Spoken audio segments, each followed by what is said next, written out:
mis siin on, mis siin toimub nüüd? Siin on meil siis akude punkt keevitamise jaam, palun vaat siia. Siin on 2 elektroodi, nende vahel, nende all on väike nikkel traat, mis ühendub selle akuelemendi külge. Nüüd on vaja nüüd see keevitada sinna, punkt keevitada sinna külge, paneme tähele. Siit tagant tulevad suured pikad kaablid, suured jämedad kaablid. Üks nendest on voolu piirav induktor ümber kanemetalli raudlati. See on, pange tähele, see on seest õhksüdamikuga lausa, näed, jah? See on 2,5, või tähendab, see on 5 korda 2 sentimeetrit on see. Ja siin on siis see jõuallikas, milleks on vana auto aku.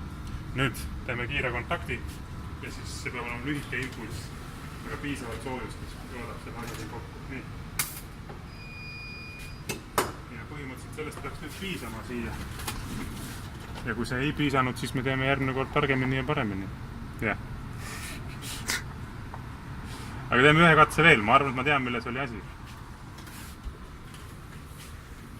Me tekitsime kaarleegi siin vahel, kontakt peab siin olema tugevam.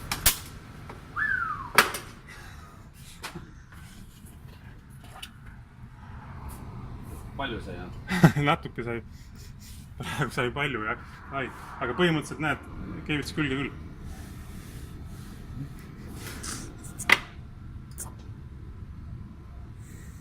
Selle võib ära võtta. Järgmise.